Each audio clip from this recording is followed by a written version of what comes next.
Welcome to the Ops Experts Club. If you're at all interested in anything we talk about here in this episode, go ahead and check out the description down below and click any of the links there. Or if you just want to know more about us, click the links below. Now on to the episode. Yes, Ops Experts Club. We are here in the house. Taryn Turner, how are we doing this morning?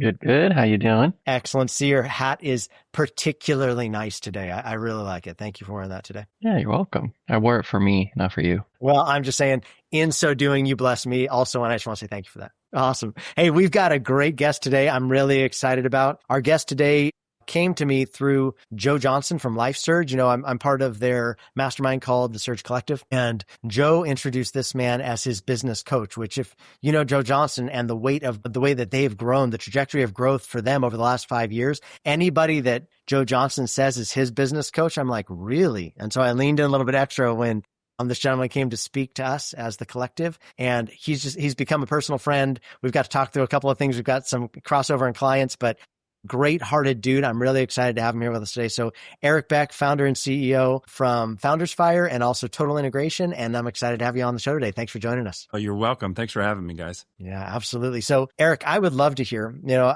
you help people, especially business owners, about mindset limits and like some of the barriers that maybe come up against that. And honestly, getting a business to a place where it can even be acquired someday. I think it's like the end trajectory where you try and get a lot of businesses too. So I'm excited just to hear some of the things that are on your heart to share today. And I'm sure it's going to foster other questions. Taryn is a very inquisitive mind. He's going to have some good stuff to ask you as well. So maybe let's just kick it off there. What do you want us to hear today?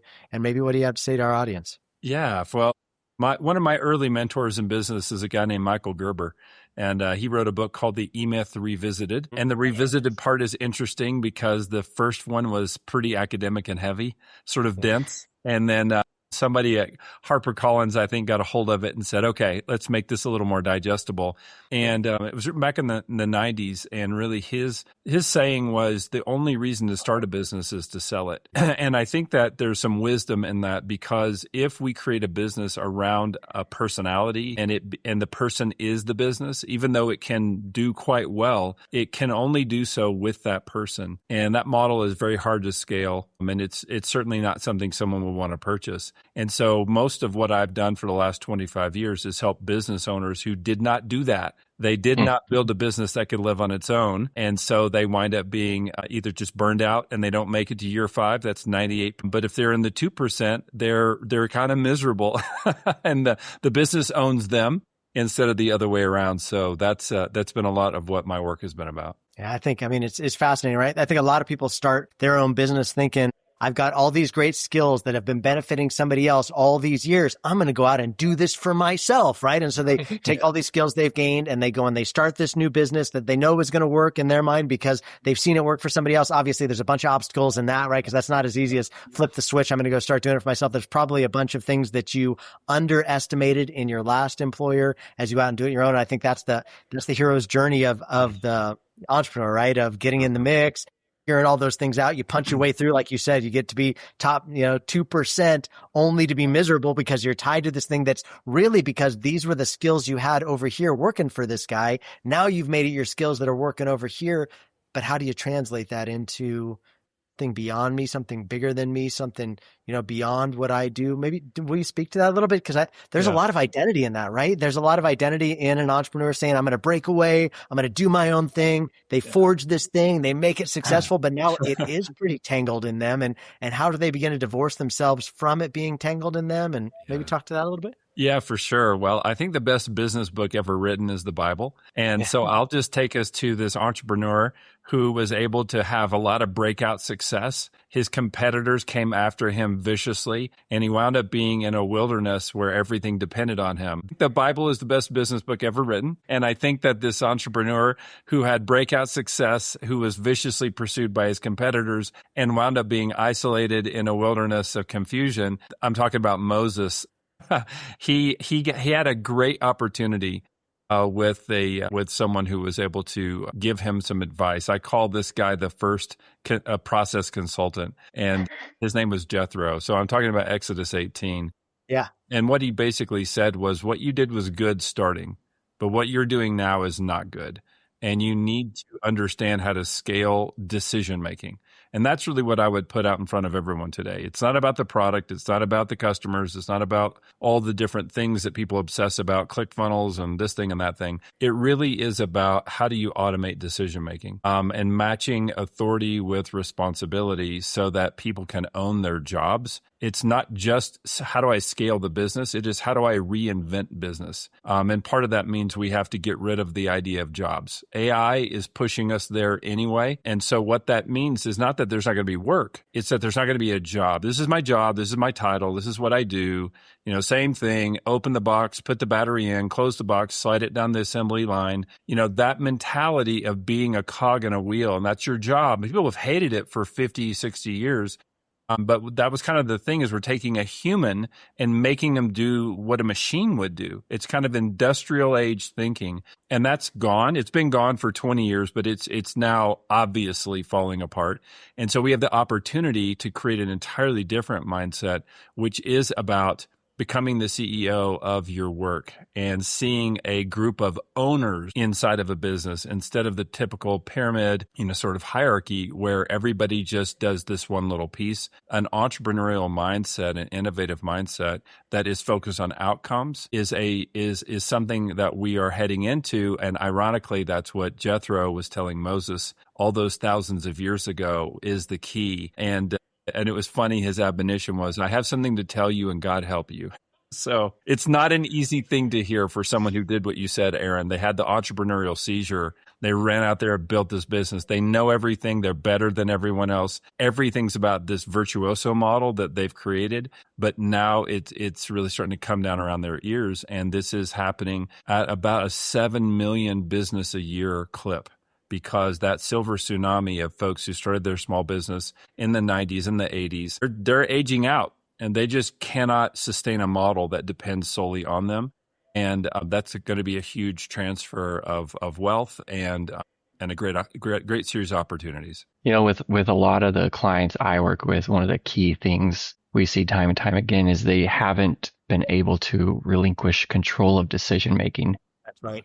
Entirely because they tried and have been burned too much in the past by people making bad decisions. Do you have any advice to somebody in that situation? Yeah, empathy. I want to say totally. 100%. So it's a little bit like being in a martial arts class and you're learning, let's say, how to get out of a chokehold. And the instructor has to choose one choke and then one way to get out. And then you go out in the world having practiced this 3 or 4 times or maybe for an hour. And you say to your cousin or your friend, hey, get me in a chokehold, get me in a chokehold.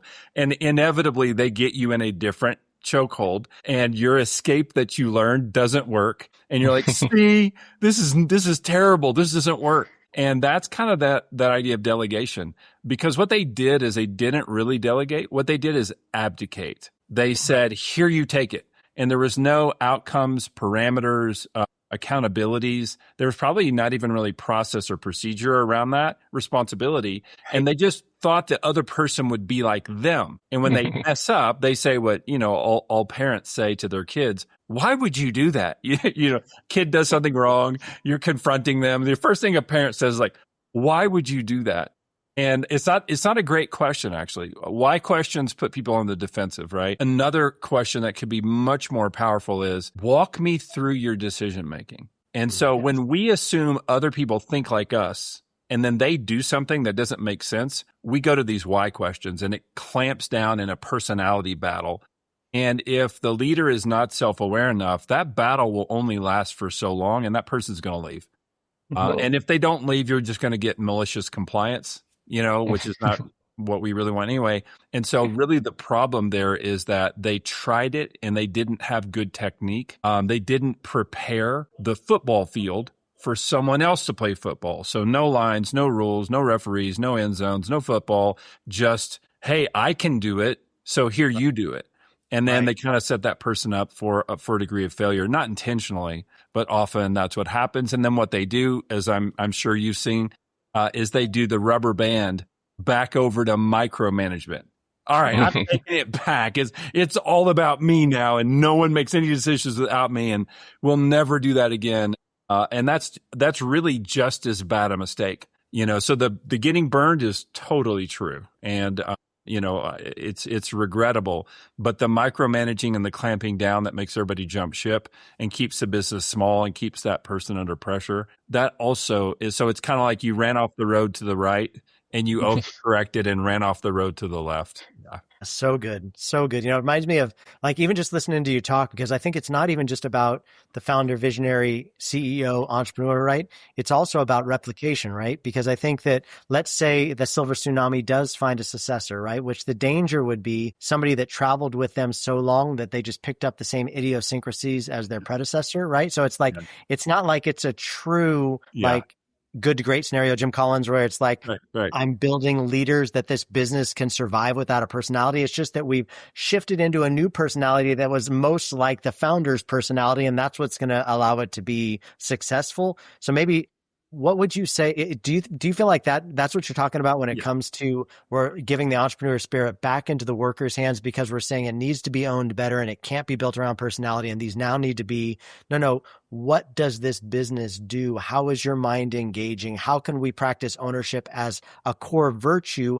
And part of that's going to be, I'm going to take a step back and start measuring outcomes versus necessarily the how you're playing the football game. Yeah. Are we getting to the outcome that we need? Yeah. So many things in what you just said, so much wisdom there. So let me think, I'll pick one or two. One thing is the founder needs to get out as soon as possible. Founders are terrible operators. And even if they have, quote, succeeded, they're not succeeding. So founders, I used to think this, a while ago. I thought, well, you can teach founders to be better operators, and you can't. You can't teach a horse to be a dog. You can't teach a dog to be a cat. You have the skill set that you have. And so if that founder energy replicates into the second generation, they're just going to split the company apart, because they're going to come up with a bunch of new ideas. And then it's this whole sort of vision promiscuity where we're just coming up with new ideas because there's pressure. This is not working. I know what we're going to do. We'll launch this whole new product line or this whole new kind of service. And really what needs to happen is the founder needs to say, this is the thing. This is what it looks like. I can get it started. And then and I'm talking 18 months to 36 months into it, they need an exit plan, because now we need people who own the consistent delivery of excellence around that vision. If the visionary stays too long, you're going to get vision 2, vision 3, vision 4, and the rest of the team is like, the concrete's not even dry on the first thing, and now we're going to the second thing, and now we're going to the third thing. And the worst possible thing that can happen is that founder has 5 or 6 visions that are great. That's the problem and so what they're doing is they're repeating the first 18 months over and over and over and over again. And it is a good idea. And if they're unlucky, it is a good idea. And if they're even more unlucky, it makes money. And if they're even more unlucky, people will want to help them do it. And so then you'll be like, I've been in business for 10 years. I'm like, no, you've been in business for 18 months. 9 times in a row. And that's what they don't get. So really what you want is the visionary to plan to exit as soon as is responsible, but 18 to 36 months, that person cannot be there anymore. They could be on the board. They can, whatever, but they cannot be making any operational decisions. And that lets a whole different category of person who is more of a settler, not a pioneer, but they want to pave the roads and put in the electrical and do the conduit. And they're great at it. It's like, great, let that go. And I want that entrepreneur to go to the next company that they're going to build. And so if you think of it like an orchard, apple trees grow in their market share by becoming an orchard. They don't become a giant apple tree. Right. And where did I get that? The Bible. The scripture. It teaches us all these principles of growth and sustainability that we just blazed right by because we thought this is a book about devotional ideas, which it is, but there's so much in there about the way God builds. And that's one of the things you just look at an apple tree. It's got marketing, it's got sales, it's got finance, it's got a resource allocation. It's got, every single thing that you need to grow a business. And what you notice is apple trees don't get 300 feet tall. They get 30 feet tall. And then that bird lands and eats a piece of fruit, and that seed is in their digestion. They fly somewhere else, and you got another apple tree, and it repeats like that. So I want that owner, that visionary, I want to help them see, yes, you need to be there for the sapling stage, but soon as we can, we want to help you move on and start a new sapling and let this business really be taken over by operators, settlers, people who are going to drive excellence in the operations of the business, and watch it flourish, because they're just as capable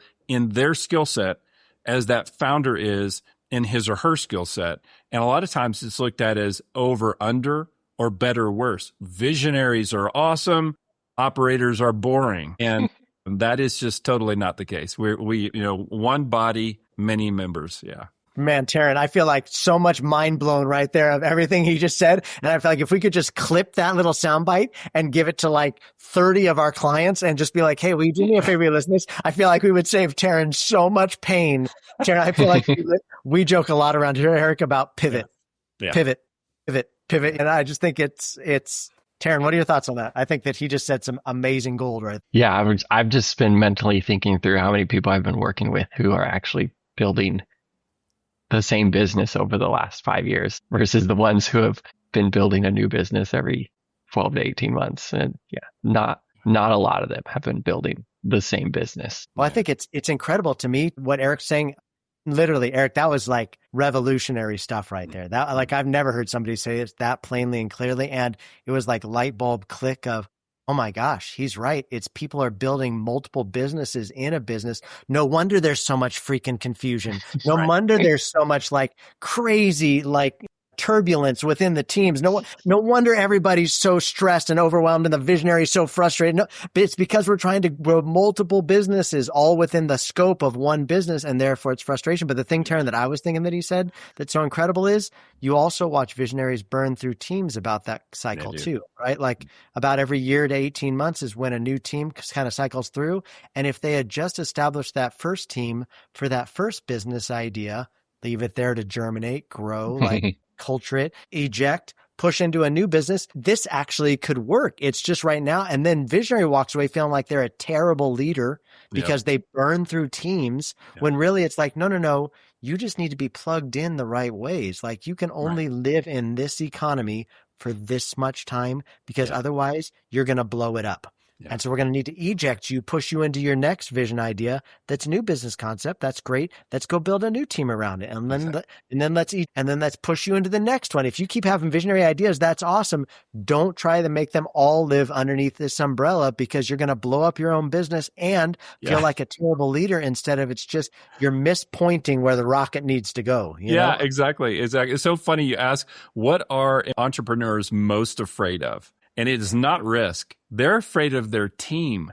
For this reason that you're saying is they're like, these people hate me because I keep turning left, turning right, and doing that navigation. And it is like a rocket. It just needs that first stage that gets us off the launch pad. It just needs to jettison away so the second stage can fire up. And it's an awesome thing. Again, guys, I look at it this way, and I know you guys do too. You know, a true process is true in every area of life.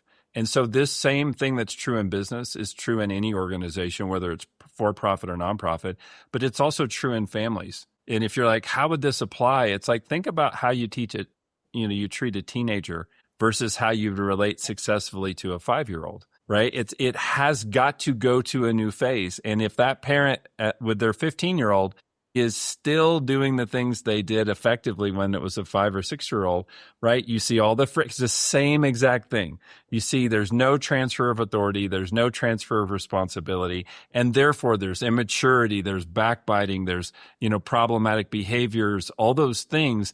And it takes a lot of faith for that founder to say, oh, I actually see what's happening here.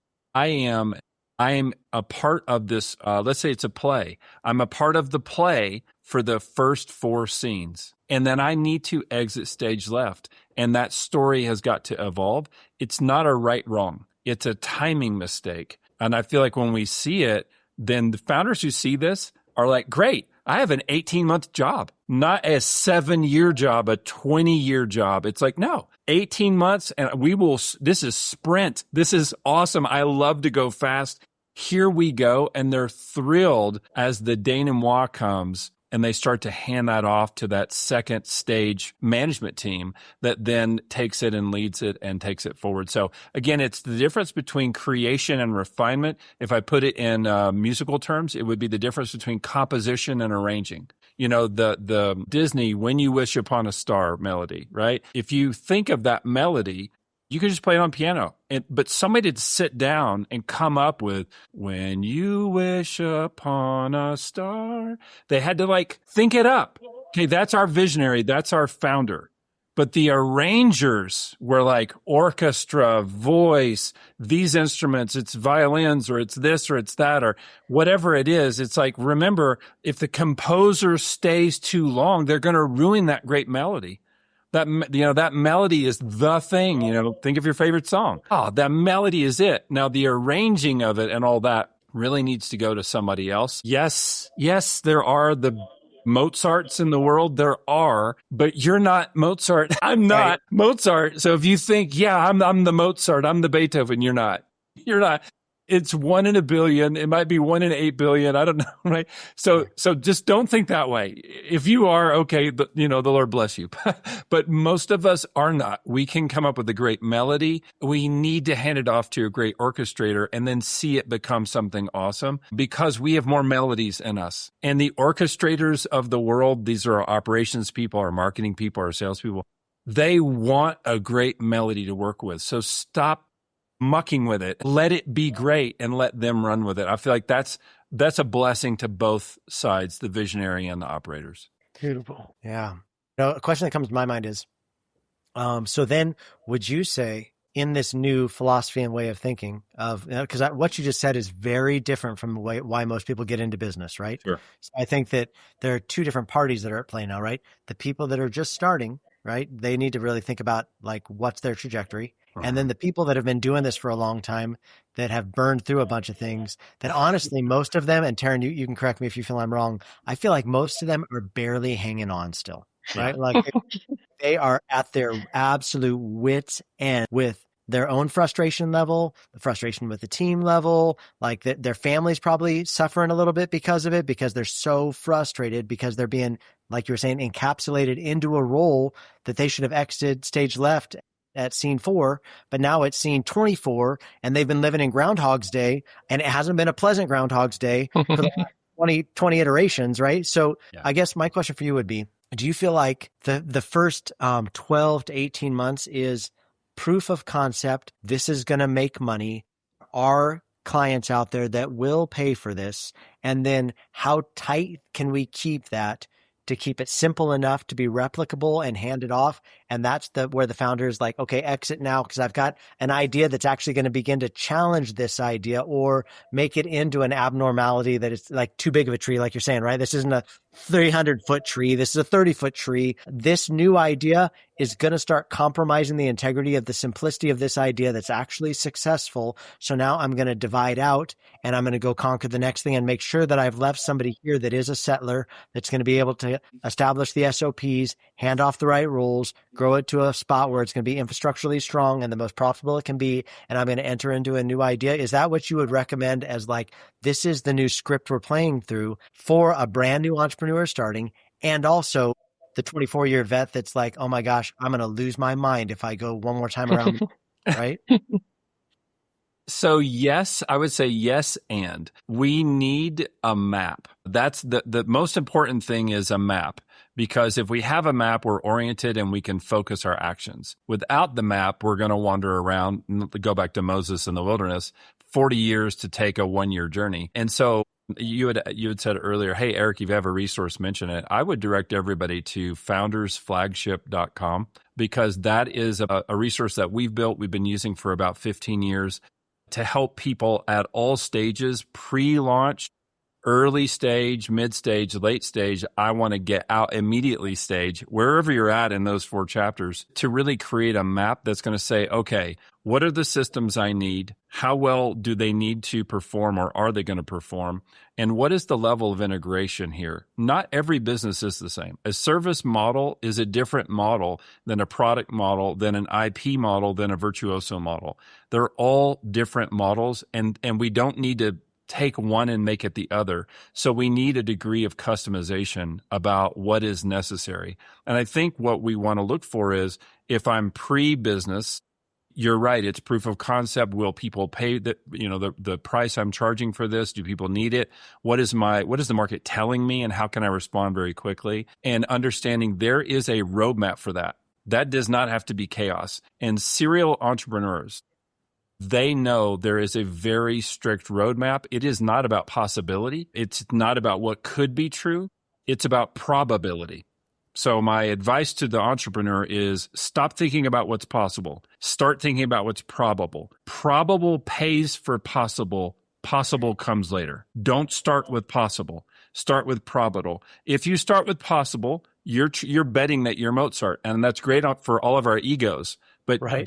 But trust me, don't do that. If you are a Mozart, be a wealthy Mozart and do your opus magnum second. Right. Create the resource first. So go with probable and then get out of the way.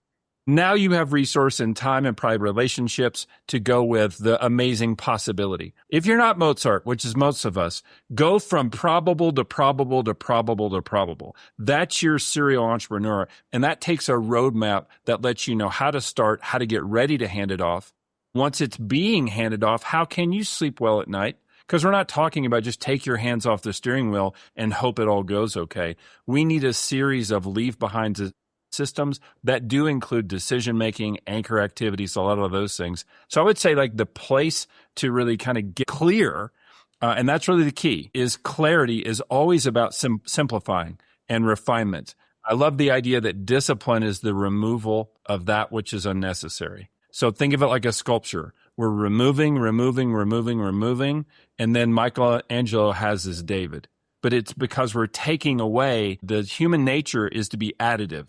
Let's do more. Let's do more for the customer. Let's do more.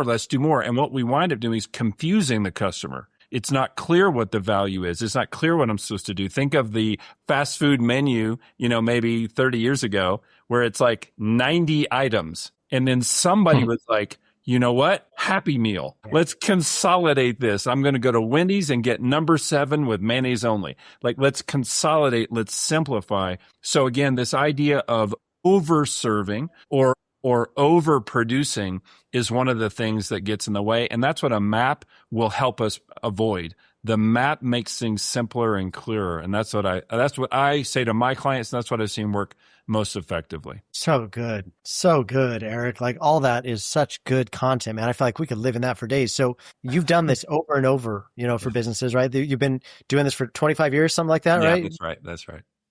And you've been inside of like a huge number of businesses, right? Do you have a number that you can throw out? Yeah, we crossed 1,000 last year, and most of that is small and mid-sized business. But there's 5 or 10 Fortune 50 companies. There's some governments.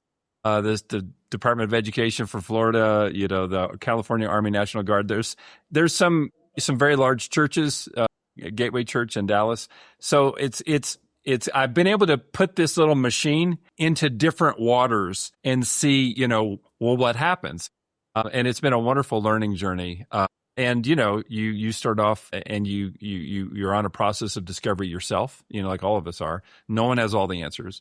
But what I've found happens is that over time, there's a refining, and it gets more precise and more focused. And that's an unending journey, but a really great one. A humbling one at times, but that's of course why we're all doing this, is because we believe in something much bigger than us, and we want to see that peace and that productivity and fruitfulness, be available for everyone. I love the concept of, and Tara and I've been doing a lot of talking about this. So if you've got questions, make sure you jump in there and step all over me. This is the dance that Tara and I always do. Is I'm just Sure. right. Taryn's like humble and super pensive and has great ideas, and he never gets to get them across. So Taryn, jump if you don't want to do. But I would say the thing that I really love that you just said that was great is the idea of a map, and that you provide people with a tool that gets them to the map, which is the whole foundersflagship.com, which sounds amazing. I think the other thing that I've noticed is working with entrepreneurs through the years and watch people build businesses is typically founders suck at maps. Yeah. They are the trailblazers. They are the pioneers, right? They're not necessarily living. They honestly don't like the constraints of a map, right? They want to go out and trailblaze and figure it out on their own. And they don't like people telling them what they should be doing. They know what they should be doing. They're going to get out there and do it, right? And so it's counterintuitive to most founders out there. But what I found is that once you get a founder out there too far, they start feeling some insecurity about not having a map, like especially when things start failing and they're like, where do we go from here? And because they don't have a map, they feel like they have to manufacture a map, which they suck at. Right. And so then they start making up a bunch of things that we're going to try doing, which is actually the worst thing they could do, And so it's like, I love that you've given a resource that people are like, hey, just go here. Founders, stop taking all the weight and putting it on yourself to be the one-stop shop of all the answers. Go to this place, let's build out a map and let's really refine down. Like you said, how can we take some of the pieces? There's too much here. Let's take some of the pieces out, paste the pieces off so that we can get this thing nice and refined so that you can have an exit, so that you can move on to the next. And that's something that you do time and time again, right? Is get founders to a spot where getting them to exit and help them to get to the spot of the exit, right? Yeah. And sometimes we want to buy that company. So we'll be like, great, let's get you to market. And then when they, we've been able to complete this part, we're like, okay, hey, we may want to be an acquirer here, because a lot of times founders are very nervous about selling. Even if they can get a great multiple of EBITDA and they can get the valuation that they want, they're very nervous about, hey, I worked in this business for 30 years. It's my legacy. I don't want to see some private equity group jack up my prices, cut payroll in half, blow the business up for 18 months just so they can sell it to somebody else. And so there's a real responsibility for the vision. And while it's not the same as having a kid, there is a similarity to this is a part of me. This matters. This wasn't just a way to make money. And that's what I found early on when I was the director of training at eMyth, is that so many business owners were not like, hey, I just want to get rich. They really did leave their job because they wanted to do it better. They were like, with this boss and this crew, I just know it could be so much better than this. It wasn't, I went to Harvard, got an MBA. I know how to do, gross margin return on investment analysis, and Shazam, this part of them. That wasn't the thinking. The thinking was, I want to do it better. It matters to me. So when it comes time for an exit, it's not about bailing on your legacy. It is about, hey, how can we make sure that this is going to really honor, your heart and what you've put into it? That's great. That's great. Eric, I feel like we could have you back for another couple of rounds here at Ops Experts. So I feel like we could talk all day. So anyway, Eric Beck, man, thank you for the time today. The resource you gave people was such a generous one. So it's foundersflagship.com, right, is where they can go to check out building that map. And man, I just tons of respect for what you've built, tons of respect for the business you've helped, tons of respect for Joe Johnson and the LifeSearch crew, and just how much I've enjoyed getting to know him. So thank you for just being a guest. And absolutely. Ops Experts, man, I hope that you really took it in today. This is one of those ones where I feel like, Taryn, this may have been one of the best episodes we've ever done. So Eric, thank you for bringing us to that.